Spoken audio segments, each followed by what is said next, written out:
You're watching Mind Over Markets, the channel where we explore the psychology behind financial success and uncover what truly drives market movements.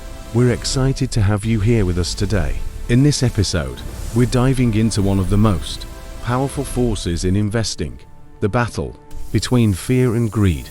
We'll break this journey into 5 key parts. First, we'll explore the emotional engine of the market and how human instincts move prices. Second, we'll look at how greed builds bubbles and pushes markets beyond logic. Third, we'll examine the power of fear and how market crashes unfold. In part 4, we'll uncover the psychology behind the cycle, including the cognitive biases that shape investor behavior. And finally, we'll discuss how to master fear and greed within yourself so you can make clearer, more disciplined investment decisions. Make sure you stay with us until the very end, because understanding these emotional forces could completely transform the way you approach the markets. Let's get started. Imagine standing at the edge of a vast ocean just before sunrise. The sky is dim, the horizon barely visible, and the wind presses steadily against your back. The water looks restless, waves rising and crashing in unpredictable rhythms. Some roll in gently, others strike the shore with force. To the casual observer, it appears chaotic, yet beneath that surface, powerful currents move with quiet consistency, shaping everything above them. Financial markets are much the same. What seems like noise, prices ticking up and down, headlines flashing, analysts debating, is often driven by deeper forces. Those forces are not just data or earnings reports, they are human emotions. And the 2 strongest currents beneath the surface are fear and greed. These emotions are not flaws, they are ancient survival mechanisms.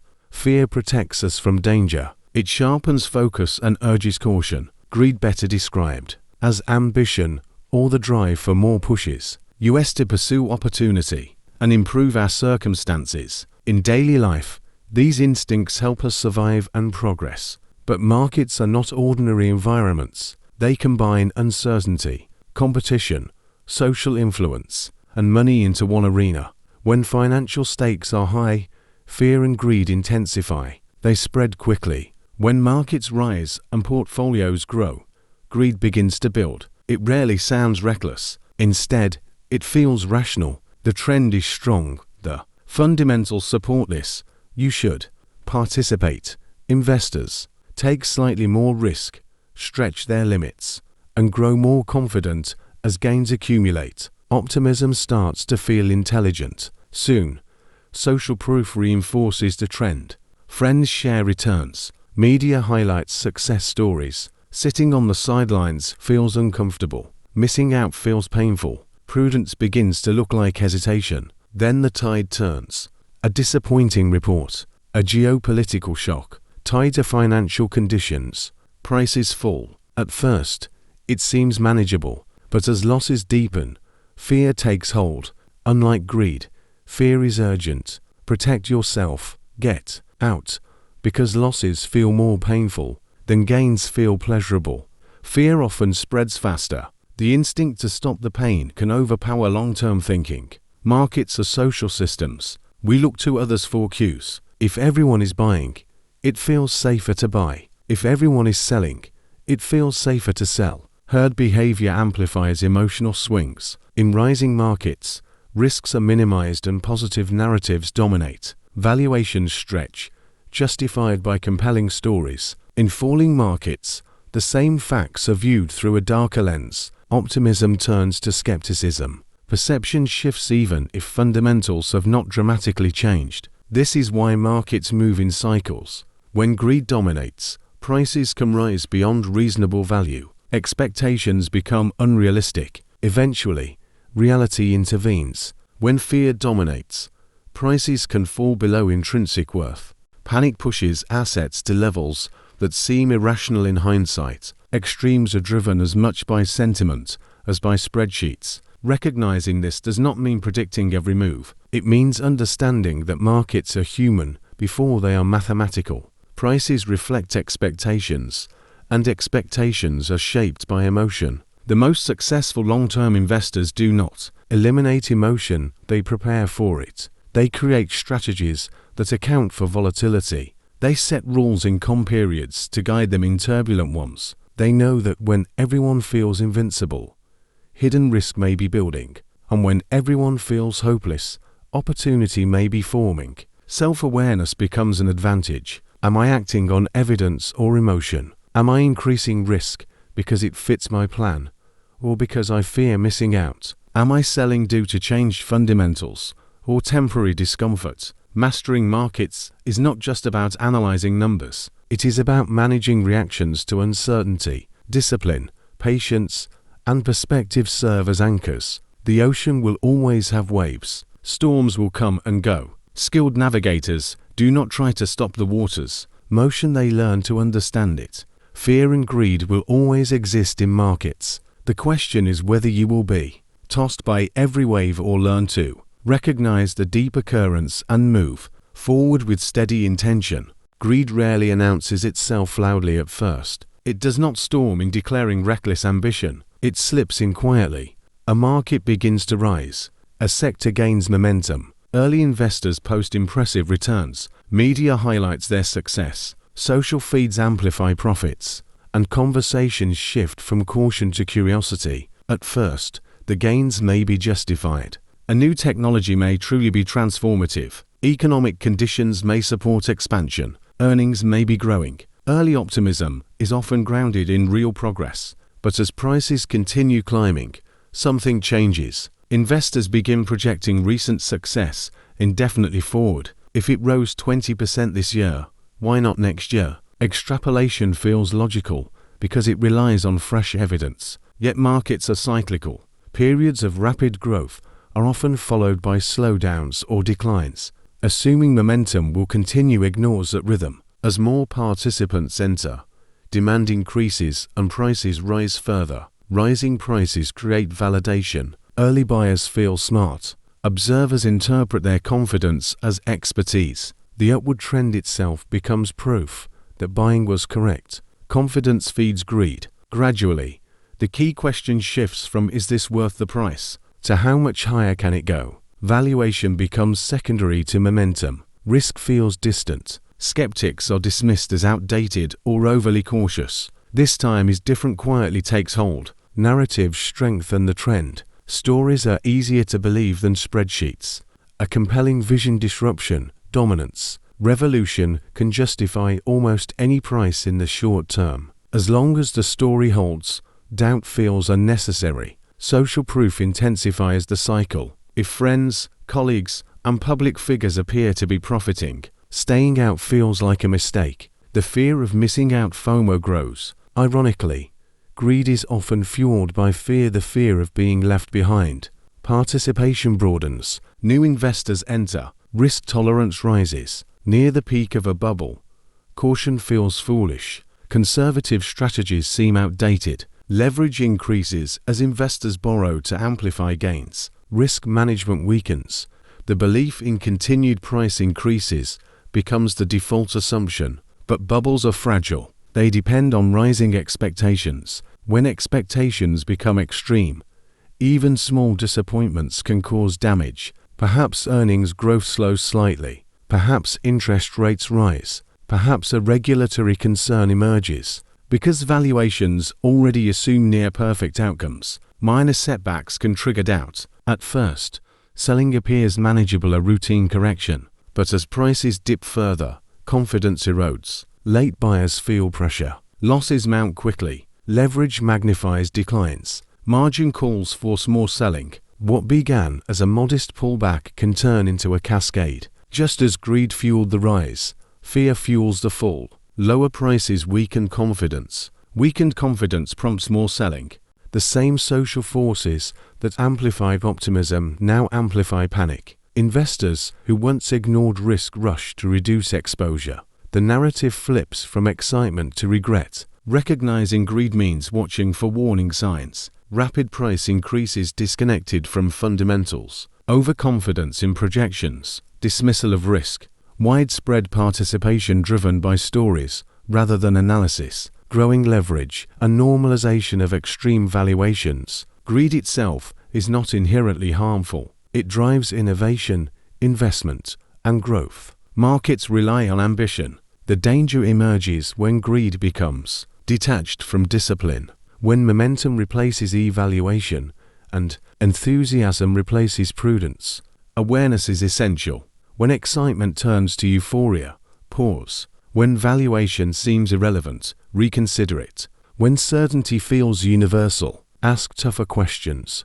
What assumptions justify this price? What risks are being ignored? What would challenge the prevailing story? Bubbles do not burst because optimism exists. They burst when optimism becomes extreme. When expectations outpace reality and prices outrun sustainable growth. Greed rarely begins as recklessness. It begins as opportunity, grows through validation, and accelerates through social proof. Left unchecked, it ends in excess. The goal is not to eliminate ambition, but to balance it with discipline, because the higher prices rise on emotion alone, the more vulnerable they become when emotion inevitably shifts. If greed inflates markets, fear deflates them often with startling speed and force. Fear tends to be more intense than greed, because losses hurt more than gains feel good. Decades of behavioral research show that people experience the pain of losing money far more strongly than the pleasure of making it.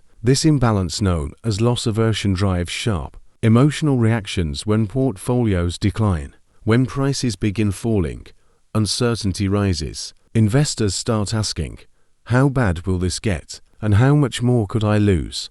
Unlike greed, which builds gradually during long advances, fear can escalate rapidly. A few red days turn into a week turns into a month. Headlines grow darker. Analysts revise forecasts downward. Financial commentators debate whether this is just a correction or something worse.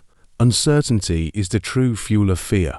When outcomes are unclear, the human brain fills in the gaps, often with worst-case scenarios. This instinct evolved to protect us from danger. In ancient environments, assuming the worst could mean survival. In markets, that same instinct can push investors to sell at precisely the wrong moment. As declines deepen, market behavior changes. Correlations between assets often increase. Investments that normally move independently begin falling together. Stocks across sectors drop. Riskier bonds decline alongside equities. Even assets considered defensive may weaken temporarily. This creates the unsettling impression that nothing is safe.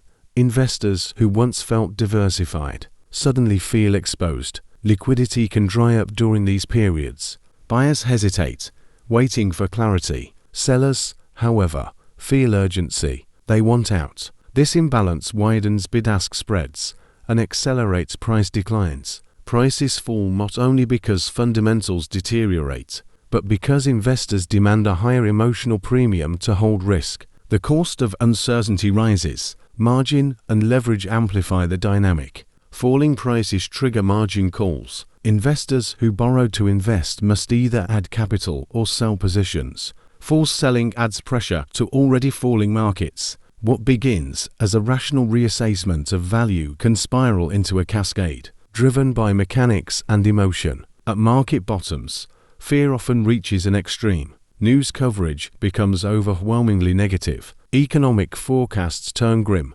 Predictions of prolonged downturns dominate discussions. Investors who once chased opportunity prioritize safety above all else. Cash feels comforting. Government bonds feel reassuring. Risk assets feel dangerous. Ironically, the greatest long-term opportunities often emerge in these moments of maximum pessimism. When prices reflect worst-case assumptions, they leave room for positive surprise. Recovery does not require perfect conditions. It requires outcomes that are simply less bad than feared. But recognizing this in real time is extraordinarily difficult. Buying during periods of intense fear demands emotional resilience. It requires acting against the crowd. Humans are deeply wired for social conformity. In uncertain situations, we look to others for guidance. When everyone around us is selling, selling feels safe. When everyone is worried, worrying feels rational. Acting independently during crisis feels uncomfortable, even reckless. Fear also has a physical dimension. Investors may feel tension, restlessness, a knot in the stomach. There is an urge to act immediately, to do something to stop the discomfort. Markets, with their constant price updates and flashing red screens, intensify this urgency. Rapid declines create a sense that time is running out. Disciplined investors prepare for this in advance. They do not rely on willpower alone. They build systems designed to function when emotions surge. Predetermined asset allocations provide structure. Diversification spreads risk across different exposures. Clear rebalancing rules create a framework for action. Defined risk limits prevent catastrophic overexposure. A long-term plan serves as a reference point when short-term noise grows overwhelming. These structures act as guardrails. They reduce the likelihood of impulsive decisions made at emotional extremes. Instead of reacting to every headline, the investor returns to process. Has my long-term thesis changed? Are fundamentals permanently impaired? Or is sentiment temporarily dominant? Fear, like greed, is cyclical. It rises, peaks, and eventually fades. Markets do not recover because fear vanishes overnight. They recover because expectations reset. When pessimism becomes widespread, much of the bad news is already reflected in prices. From that point, reality only needs to improve slightly or deteriorate less than expected to spark stabilization and recovery. Understanding fear does not mean eliminating it. That is impossible. It means expecting it, planning for it, recognizing that emotional extremes often produce price extremes. It means acknowledging that volatility is not an anomaly in markets. It is a feature. In every crash lies both destruction and opportunity. Businesses may fail, capital may be misallocated, wealth may shrink, yet valuations may also become attractive. Innovation may continue quietly beneath the surface. New leaders may emerge from the downturn. Which outcome an individual investor experiences depends largely on preparation and response. Those who are over-leveraged and reactive may be forced into losses. Those who are disciplined and patient may find themselves positioned for recovery. Fear will always return to markets. It is embedded in human psychology. The critical question is not whether fear will appear, but how you will respond when it does. Will urgency dictate your decisions, or will preparation, perspective, and process guide you through the storm? To truly understand fear and greed in markets, we must look beyond charts and economic data into the psychology that shapes decision-making. Markets are often described as rational systems driven by information. In reality, they are human systems driven by interpretation. Every trade reflects a judgment about the future, and those judgments are filtered through cognitive biases, mental shortcuts that help us decide quickly but can distort thinking in complex environments. Like financial markets, one powerful bias is confirmation bias, the tendency to seek and favor information that supports our existing beliefs. In rising markets, optimistic investors focus on strong earnings, upbeat forecasts, and innovation. Conflicting evidence is dismissed. In falling markets, the opposite occurs.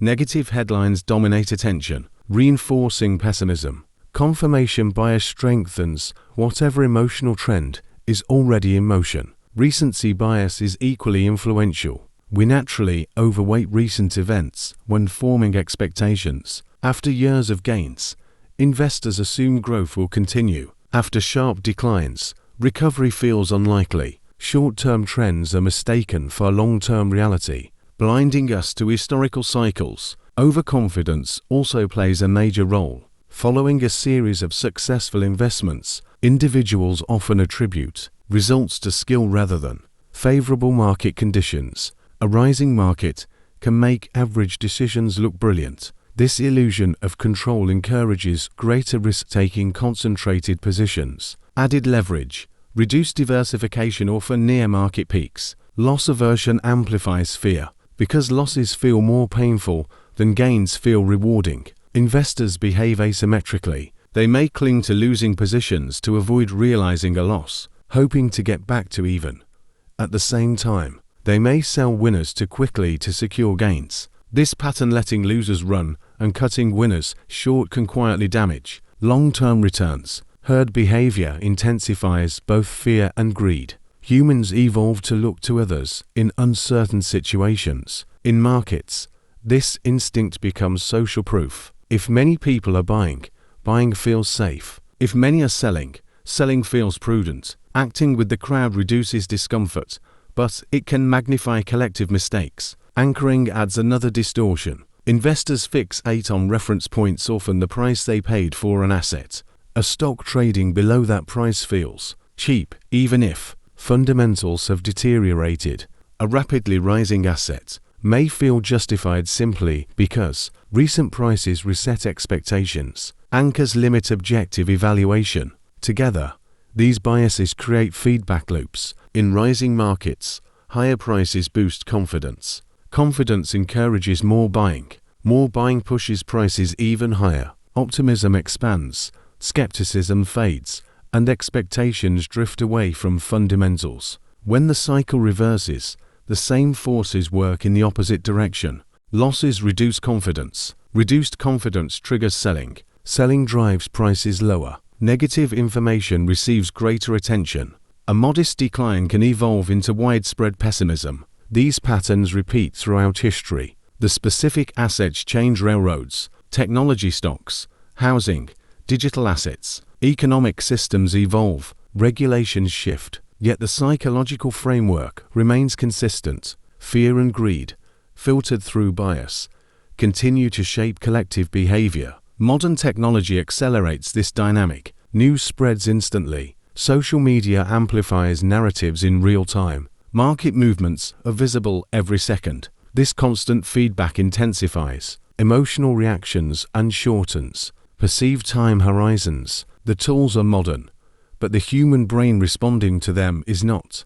Understanding this psychological foundation offers an advantage. It allows investors to step back and ask, what is the crowd feeling? Is optimism becoming extreme? Is pessimism overwhelming? Are prices reflecting fundamentals or emotion? Often, the most rational choice feels emotionally uncomfortable. Buying when others are fearful feels risky. Reducing exposure when others are euphoric feels premature. Emotional comfort and disciplined decision-making rarely align at market extremes. Successful investing does not require suppressing emotion.